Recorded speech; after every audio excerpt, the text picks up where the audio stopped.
My name is Bill Miller, and at the time of these events, my wife Lori and I had been married for just over 20 years. We met in college and married shortly after we graduated. Our daughters, Kelly and Erin, were only a year apart. Kelly was a freshman in college, and Erin was now a senior in high school. About 6 weeks ago, we took Kelly to college, the large state university, which was about 2 hours away. She was in the freshman dorm sharing a room with a good friend of hers. Erin wasn't sure where she would be going to school in a year, but there was a decent chance they'd wind up together at the same school. The girls fought like most siblings, but they had each other's backs and were quite close. Having Kelly leave left an emotional hole in our lives, but we were happy for her and the new adventures before her. I work as a partner in a large accounting firm, and Lori works as a supervisor for a local building supply contractor. She went back to work when the girls were both in school and made her way up the company ladder even though her college major was English. I made more money than Lori, but we were quite comfortable and could afford a nice house, newer cars, and the other nicer things in life, and Lori seemed to love her job. I headed home on Friday afternoon, knocking off work at least an hour early. I remembered that Erin was attending a school camp for the weekend and wouldn't be home until Sunday night.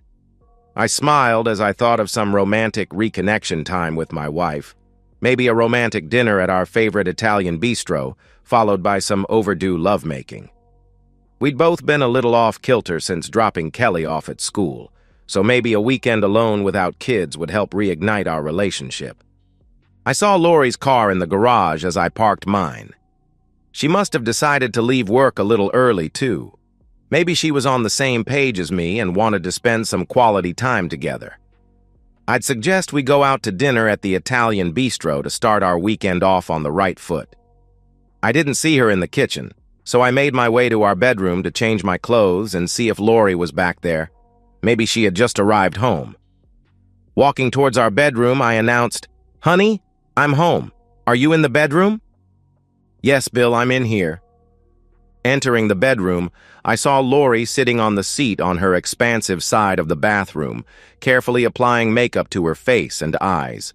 She was wearing her little black dress and her string of pearls that I had given her last Christmas. Her dressy shoes were on the floor beside her.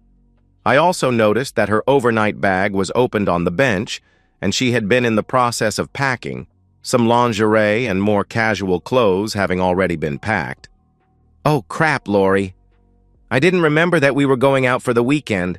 I guess I had a senior moment. Where are we going? I can get ready really quickly." "Bill, I'm sorry, but I didn't tell you. I have a date for the weekend. I didn't expect you for at least an hour. I didn't really want to have this discussion with you until right before I left. I know you'll be angry and fight, and I really don't want to fight with you." "What? You're going on a date with another man? Are you crazy? I don't remember us agreeing that we have one of those open marriages. Please tell me that this is a joke and that you've really planned a weekend away for us together, right?" She must have spent some time studying the Cheater's Handbook as she tried to justify her planned tryst. "Sweetie, it's only one weekend. I'll be the same old me when I come back on Sunday. Since Kelly left for school, I've really been in the dumps and I really need to have this weekend away. Just one weekend out of the hundreds of weekends that you've had me all to yourself. You'll see, in the end, this will be good for us and will help us have an even stronger marriage." "For how long have you been cheating on me, Lori? Who is the scumbag who would dare ask a married woman to spend a romantic weekend with him? Are you leaving me for him?" "No, silly. I love you, and only you. His name isn't important, so I'm not going to tell you. I'll have an Uber pick me up and drop me off so you'll never even see him. We've had lunch a few times, but I haven't cheated on you with him, and I'm certainly not leaving you for him. I knew this would be upsetting to you, and I really didn't want to upset you, and I also didn't want to cheat on you behind your back. I doubt that we'll get together again after this weekend. This is just something I really need to do, Bill. This man finds me attractive, tells me I'm beautiful and wants me, even though I'm almost 10 years older than him. I'm not getting any younger, so I really need to do this to feel better about myself, younger and alive again. Can't you understand? I was hoping you'd grant me a weekend pass from our marriage. I'll be back on Sunday and do my best to make you the happiest husband you know. Once I have this out of my system, I don't plan on doing it again. Besides, the man I'll be with is also married and he has young kids. He has no plans to leave his family, so you really don't have to worry about me leaving you to be with him.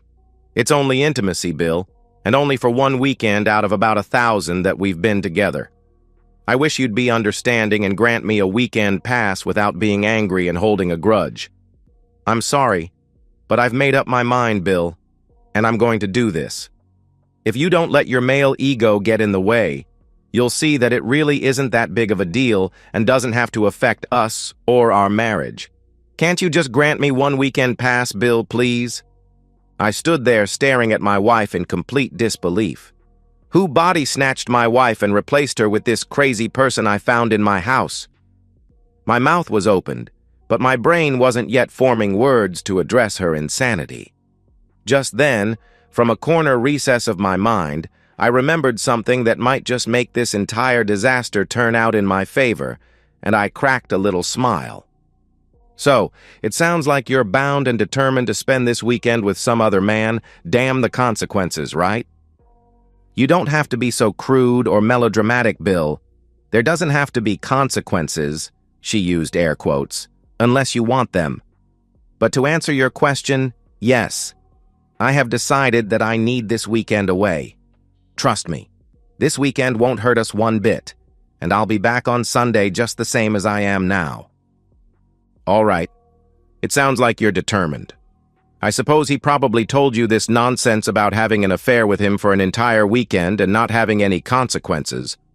But I'll tell you now that he is wrong and he is only saying that to get you in his bed. I'll give you until your Uber ride comes to change your mind, and then I'll plan out my own weekend without you. One last thing. If you leave, I promise not to follow you or do anything crazy. But you have promised to leave your phone on so that I can find you if necessary. You won't tell me who this guy is, and I could care less. But I don't want to find out from the police if he turns out to be a psychopath. It's just a matter of safety. Surely you can do that for my peace of mind? She thought for a few seconds, studying my face. Okay, I'll leave my phone on so you can track me for your peace of mind, so long as you promise not to follow me or interfere in my weekend. Deal? Deal. But Lori, you can still change your mind. We can still fix this if we try. A friend of mine at work found a good therapist that really helped his marriage. Just call the guy and tell him you've changed your mind, and I'll call and get us a therapy session. Bill, we don't need a therapist. I just need one weekend for me. Why don't you leave me be so I can finish getting ready? On my way home from work, I bought a gourmet meal for you that I put in the fridge. You just need to warm it up in the microwave. I told him that I'd meet him at 7 o'clock, so I really need to get moving. She turned towards the mirror and continued working on her face. I thought of going to the den to make my phone call, but thought, hell, if she can have her weekend away, I can turn the tables on her and I don't really give a damn what she thinks. I pulled out my phone and scrolled through my contacts until I found and selected the right one. I could see Lori glance at me in the mirror as I put the phone to my ear and waited for an answer, knowing that Lori would only hear my side of the conversation. Hi, Sarah. It's me, Bill. Oh, hi, Bill. Haven't talked to you in ages. How are you doing? It was sure nice hearing Sarah's voice again. Taking a breath, I mentally recalled my background with Sarah. While we both worked at the same accounting firm, we didn't regularly talk or socialize. 10 years ago, shortly after she started at our firm, she was assigned as my administrative assistant. I was a senior associate accountant, having not yet made a partner. She was an awesome assistant and was instrumental in my being made partner a few years later. She and her husband John were about 5 years younger than Lori and I. He was a young executive and they had one young child, choosing to start a family later in life after John was somewhat established. Then about 5 years ago, tragedy struck. John was coming home after being in meetings all day concerning a merger that his company was planning. A large commercial truck blew through a red light and smashed John's car, killing him almost instantly. Over the next few months, I was there for Sarah and her child Jacob. They were both understandably devastated. I helped her find a great attorney who sued the trucker's company and discovered that the trucker had been drinking. Sarah ultimately received a multi-million-dollar settlement from the trucker's company due to gross negligence. While supporting Sarah, we discovered a strong mutual attraction that we hadn't noticed while working together. You could say that we had found our soulmate in one another, as neither of us had experienced such strong feelings before for another person. After discussing our feelings, both of us were sad that we would be unable to act on them since I was a happily married man and respected my vows. Sarah also had too much respect for my marriage to ever come between me and my wife. We decided to end our relationship, both at work and away from work, before our feelings evolved into an emotional and ultimately a physical relationship that we would both regret. We walked away as friends and found that we could look at ourselves in the mirror since we acted with integrity and never crossed any lines of emotional or physical entanglements. Even though her settlement left her quite well off, Sarah decided to stay with the firm as an administrative assistant, but would support a different accountant on a different floor of our building to minimize how often we saw each other. She enjoyed the people at the firm, the intellectual tasks, and the professional environment. Sarah also didn't want too many major changes, given the tragic death of her husband and having to take care of Jacob and his fragile mental state after his father's death. When we parted, she smiled and told me to give her a call if my marital status ever changed. I promised her that I would, never dreaming that Lori would betray me for a weekend tryst. Not so great.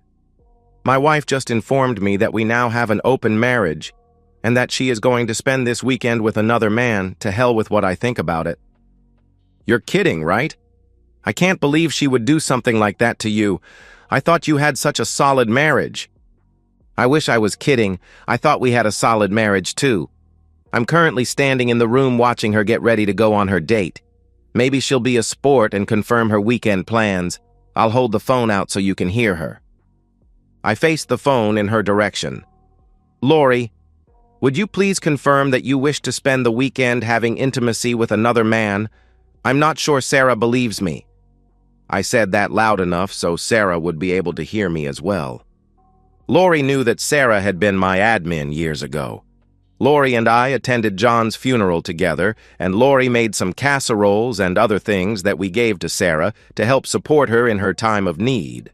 Lori knew that I had been there for Sarah and Jacob shortly after John's death, and that I helped her find a great attorney to sue the trucker's company. Lori also knew that Sarah and I hadn't worked together in years, and that Sarah now worked in a different area at the firm. I hadn't mentioned Sarah in years, since we had completely severed our personal and professional relationships before anything bad might have happened. I will do no such thing, Lori angrily replied. We don't have an open marriage. It's just one weekend. Why do you have to go off and ruin everything? Maybe I won't even come back on Sunday since you're being so ridiculous.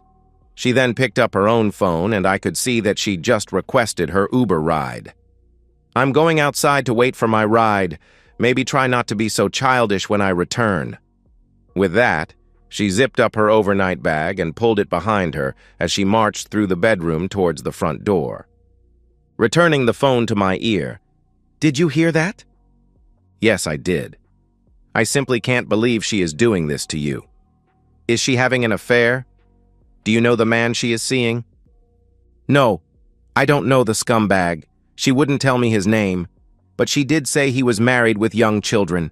She claims that she isn't having an affair and that she is only seeing him this weekend, but I don't think I can trust anything she says at the point. Oh my God, Bill, I can't believe this is happening to you. Did you call me just to tell me what she was up to? Or is there something I can do for you? Well, I just remembered when we parted I promised to contact you if my marital status ever changed, so I'm making due on my pledge. I simply can't stay married to Lori after she pulled this stunt. Really? Wow, I'm flattered, Bill. Jacob is spending the weekend at John's parents' and I had a date lined up for tonight. Oh, Sarah, I'm so sorry. I was so caught up with my problems I didn't even consider that an attractive woman like yourself would probably have plans for the weekend. In fact, I didn't even know you were currently in a relationship. I'm happy for you, Sarah. I'll let you go. No, Bill. You've got it all wrong. I was in a relationship for about a year, but that ended several months ago. He wanted to get married, but I broke it off because I didn't feel a spark and didn't want to get tied down in a relationship just so I wouldn't be alone. Tonight's date is the first date that was set up by my sister. I'll tell him that a close friend got some very bad news, and I have to cancel our date to help out. It's kind of the truth. I just won't tell him that the friend is a man that I used to dream about when I went to sleep at night. Wow, really? Now I'm flattered. You'd really break your date to spend time with me? Absolutely, in a heartbeat. Jacob and I used some of the settlement money and bought a different house a couple of years ago. The schools are a lot better here. I'll text you my new address when we hang up. If you still live in the same place, I'm only about 15 minutes away. I confirmed that we hadn't moved and that I'd pick her up in an hour. We went to the little Italian bistro where I had originally planned to take Lori. Our strong connection hadn't diminished over the years. In fact, it seemed to be even stronger. We spent that night, and most of the weekend, in her bed. Not only did we have an intense emotional connection, but found that our physical connection and compatibility were simply off the charts. On Sunday morning, while lying in bed, we discussed Lori's actions over the weekend, and I confirmed that I could not remain married to her, regardless of whether Sarah and I had a future together. Sarah smiled with a smile so bright I thought it would light up the room. Well, mister, I certainly think we have one hell of a future together. I'd love to explore a relationship with you, and I'm sure Jacob would be thrilled to have you back in his life. We had another round of lovemaking to celebrate our uncharted life together, after which I left to return to my house to wait for Lori's return. While waiting for Lori, I called Kelly at school and let her know that I would be divorcing her mother and how she left me to spend the weekend with another man. She was understandably upset. I asked her not to call her mom or sister until I had a chance to talk to them in person later that day.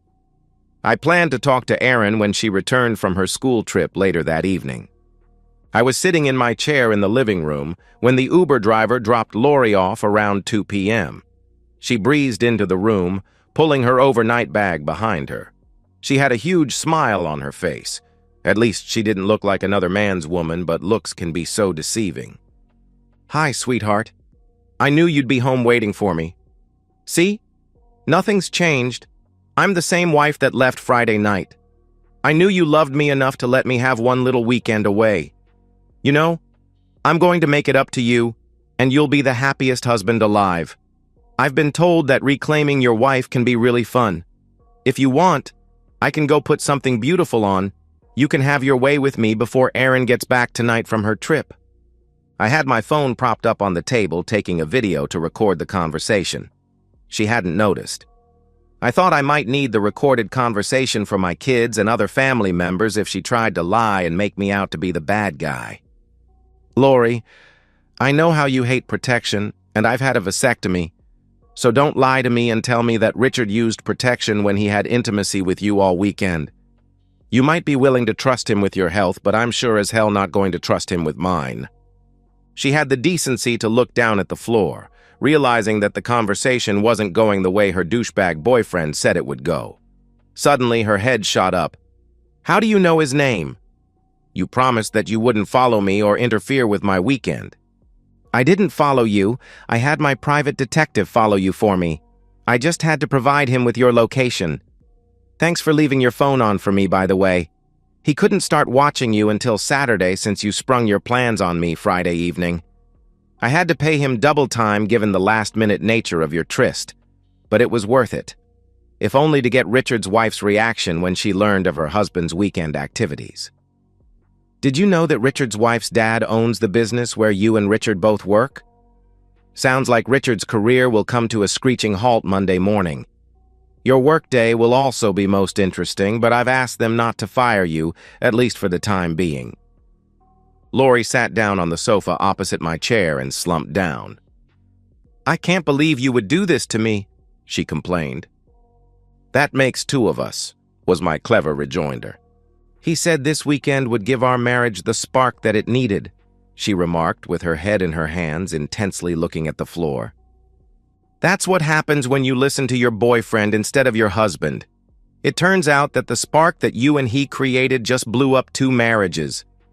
"No, no, no, no," she wailed. "I don't want a divorce. I told you that this weekend was a one-off, not to be repeated. Richard and I are not having an affair. I've been down in the dumps since Kelly left for school. I thought this was what I needed to feel better about myself and be a better wife for you. I did it for us. Can't we do something? Can we try marriage counseling? You said a friend of yours found a good therapist," she said with her head coming up and looking at me somewhat optimistically. I almost felt bad for what I was about to do to her. When I was young, my dad taught me that if you take an action against someone, you often have no control as to the person's reaction. I begged you not to go away for the weekend, but you called me childish and left anyway. I've never felt so betrayed and disrespected in all of my life. If you would have called it off when I begged you to, we could have gone to counseling and maybe repaired our marriage and figured out why you thought you needed your weekend tryst. Believe me, Lori, I've been down in the dumps some too since Kelly left for college. But unlike you, I didn't plan to have a weekend tryst with another woman and spring it on you at the last second like you did to me. The second you hopped in that Uber to take you to the resort to be with Richard, our marriage was over. You just didn't realize it."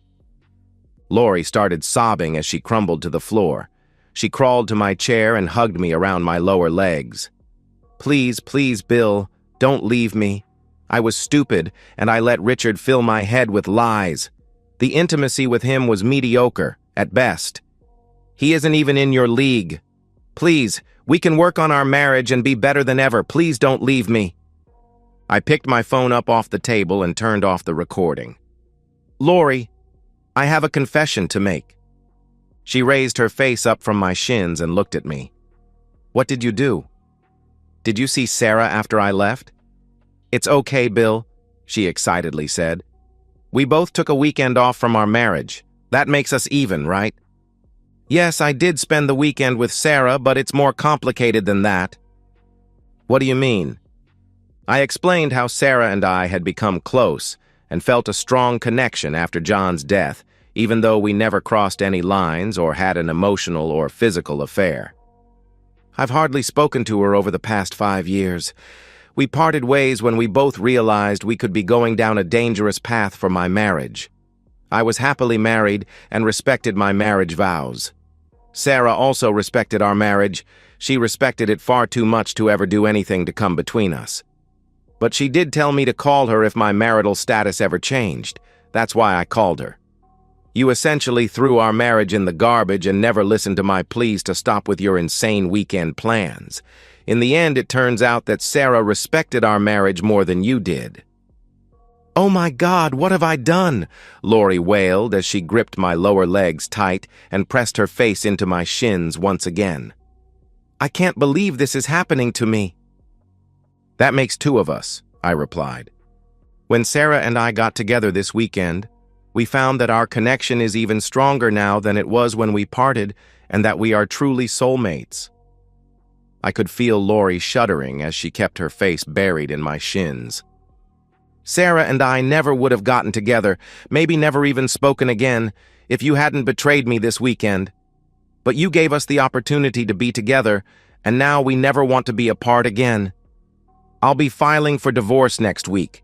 Given the circumstances, I'll be filing under irreconcilable differences, even though I could file under adultery.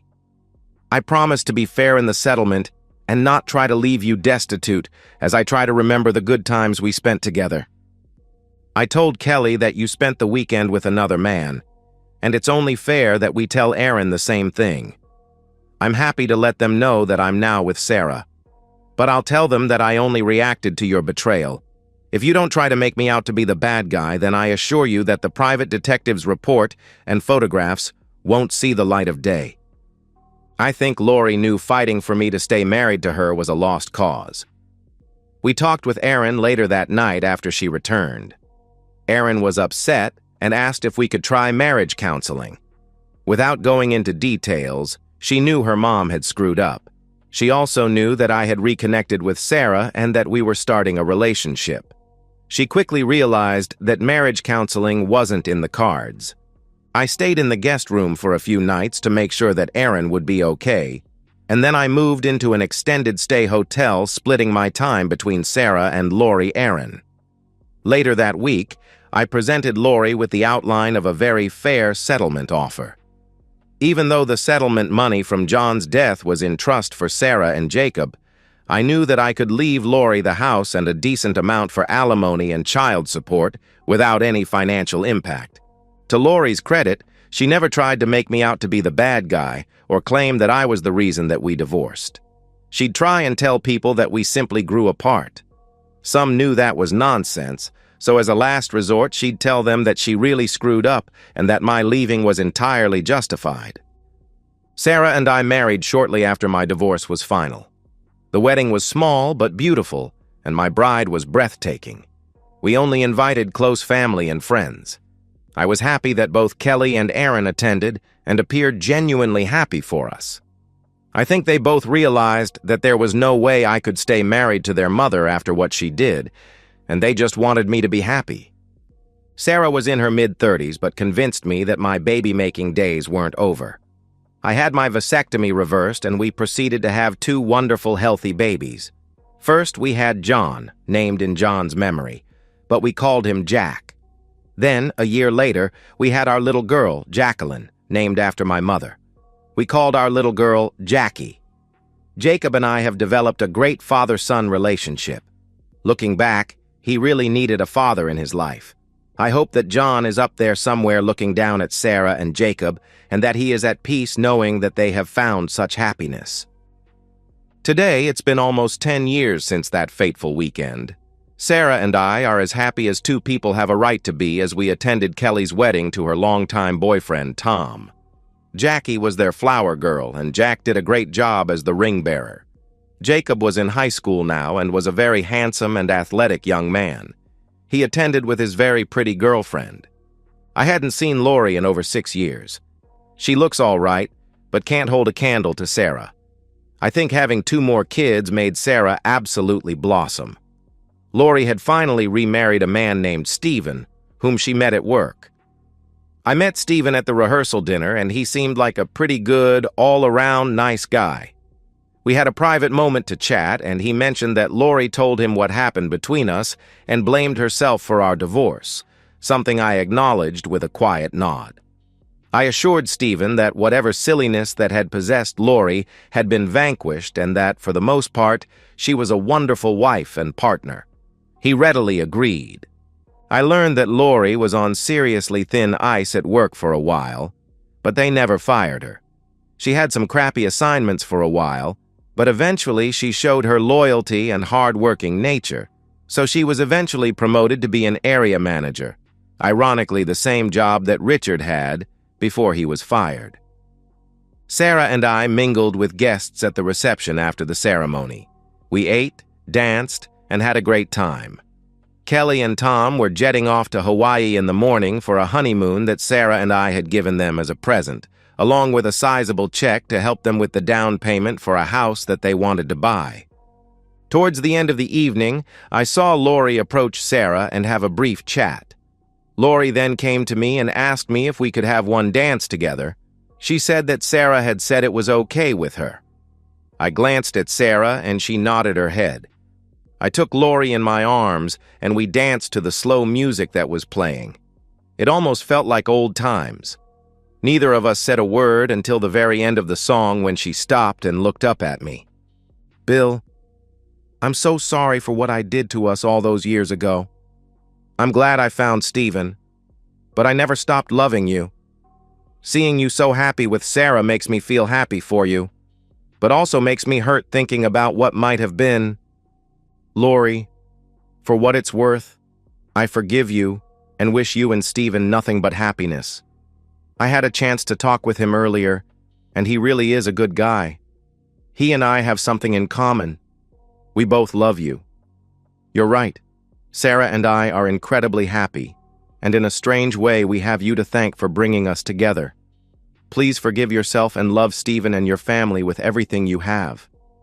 With that, I kissed Lori on top of her forehead, took her hand, and walked her back to our table where Stephen and Sarah were waiting for us, quietly watching the last dance between former lovers.